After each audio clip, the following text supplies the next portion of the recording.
Hello buddies, welcome back. It's Anne-Sophie and today I'm going to show you how you can block numbers on your Poco M5s. For that, you want to go to the phone icon, click on the three dots here, click on settings, and then you see here block numbers. You can click on it and now you can enable and disable the unknown, so block calls from unidentified callers.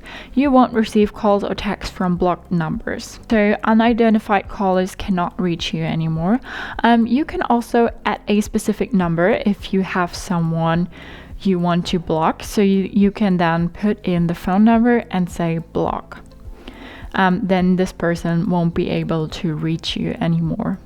If you ever want to disable that again, so let's say you might miss too much calls or people don't reach you, I don't know, you can just go back and disable this again, and then people will be able to reach out to you again. So that's how you block numbers from your Poco M5s. Hope you liked it, hope it helped. If so, thumbs up, share and subscribe, and I hope to see you next time. Bye.